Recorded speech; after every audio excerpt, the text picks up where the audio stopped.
Send in the troops. Homeless Chicagoan murdered by 3 Venezuelan migrants, so-called migrants, we call them illegal aliens, over Trinket mask. Wow. Illegal immigrants that shouldn't even be in this country in the first place killed a poor homeless person for a Trinket mask. Man, Chicago is terrible, man. Why would I don't understand. They put these people before the American people, and American citizens are suffering out there in Chicago. But this is what y'all get. Y'all voted for Mayor Johnson that's doing this. That's have this sanctuary city policies. So y'all did it to yourselves. Y'all need to get rid of Johnson, because he's a terrible, terrible mayor. One of the worst mayor. Well, he is the worst mayor, I believe, in this country. So we're gonna talk about it.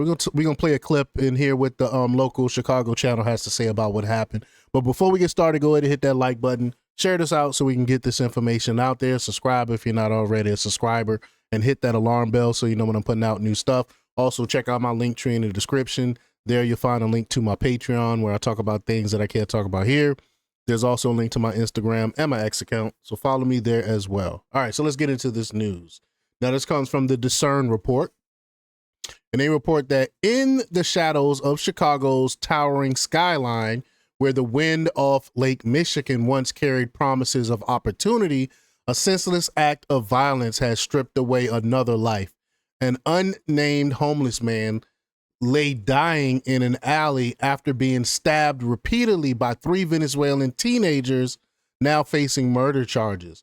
The attack demonstrates a city on edge, police tape fluttering in the cold November air, traffic humming differently past the scene.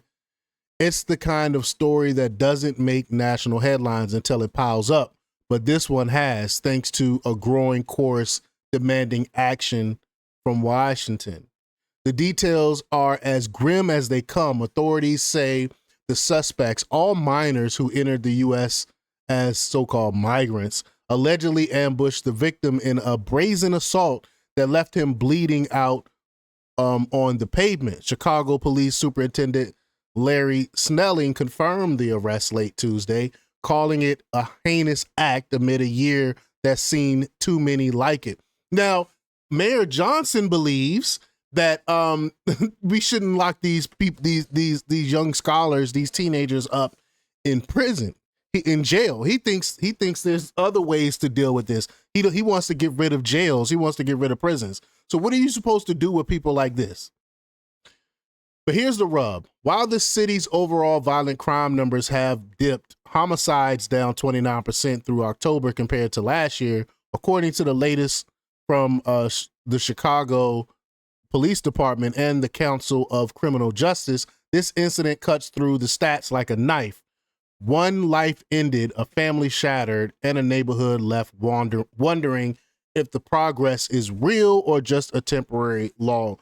I don't think these numbers are correct. We know how they cook the numbers. They cook the books to make it look like this. So I don't even trust those numbers. But let's play the clip here from the local Chicago station. Here we go. The local Fox News station, I should say. And Julie, criticizing violent crime in Chicago, the president has a lot to work with. Most recently, 3 Venezuelan youths, I say youths, but one of them will be charged as an adult, are accused of randomly selecting a homeless man, robbing him, and really killing him in cold blood. It was Sunday. Wow. And I said local news. It looks like this is the national Fox News. Sorry.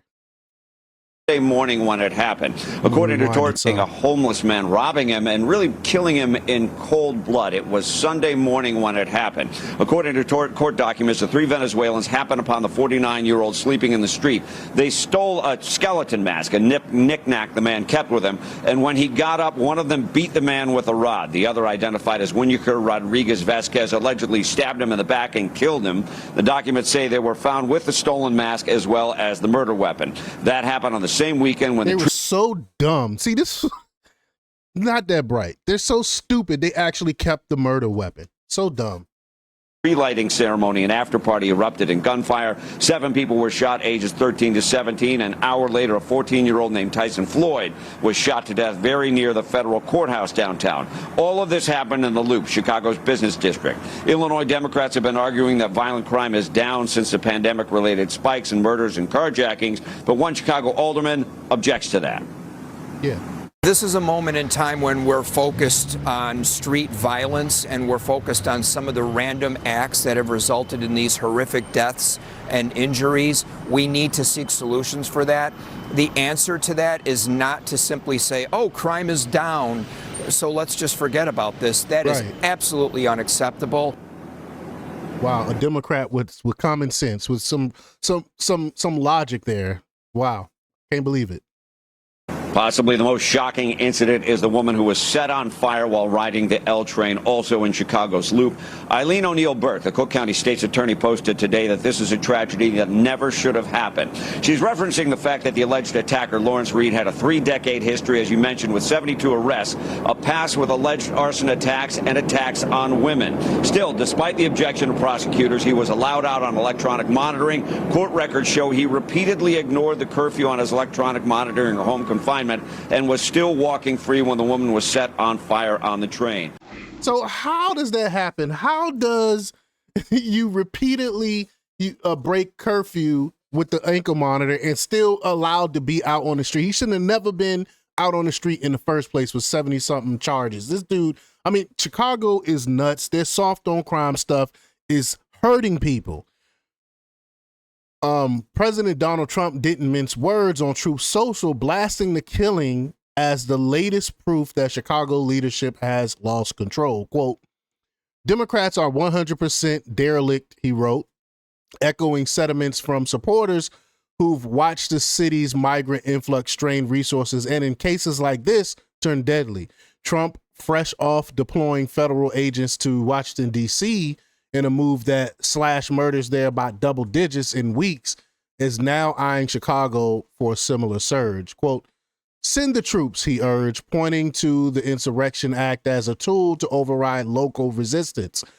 Vice President J.D. Vance backed the call during a fiery ABC interview last month, slamming Illinois Governor J.B. Pritzker for letting a lot of people be killed on his watch. He should suffer some consequences, Vance said, noting Chicago's lingering status as the nation's murder capital in raw numbers, 591 in 2024 per FBI data, even as rates edge lower. Numbers on a spreadsheet don't quiet the fears on the ground. Walk through Inglewood or Austin, where aggravated assaults still outpace the 5-year average, and you'll hear it. The drop feels fragile, especially with Venezuelan migrants swelling shelters and linked to crime. Federal data shows assaults on ICE agents up 1,000% in sanctuary cities like Chicago, fueling suspicions that lax enforcement invites chaos. Of course it does. And this stabbing a one-off, is this stabbing a one-off or a symptom of borders left wide open under the prior administration? Of course, that's what it is. Trump allies point to patterns, carjackings down 49% overall, sure, but immigrant teen gangs popping up in reports from the suburbs. It's not hard to see why folks whisper about deeper failures. Policies that prioritize optics over order, letting predators slip through while everyday Americans foot the bill in blood and taxes. The pushback from Springfield and City Hall smacks of deflection. Pritzker, with his billions and his veto pen, blocked tougher bail reforms, even as robberies ticked up in pockets. Johnson, a former teacher turned mayor, talks equity, while federal agents for anti-violence work, $158 million yanked by the Trump team in April, go unfilled. They cry foul on the National Guard talk, but residents aren't buying it. Polls show Chicagoans craving safety above all, and with holiday crowds set to flood Michigan Avenue, the timing couldn't be worse for another tragedy. Trump's playbook worked in D.C., troops in, crime out, streets breathing easier. Chicago could be next if only the locals step aside. This migrant murder isn't just a statistic, it's a call to arm for a federal a hand that's unafraid to enforce the law. Families like the victims deserve streets where a man can sleep without fearing the shadows. As winter grips the city, one thing's clear: waiting for more progress. That's what Mayor Johnson is pushing. Reports won't bring back the dead. It's time to deport illegals, back the badges, and put America first, starting right here where the stakes are as high as the Willis Tower. I definitely agree with that.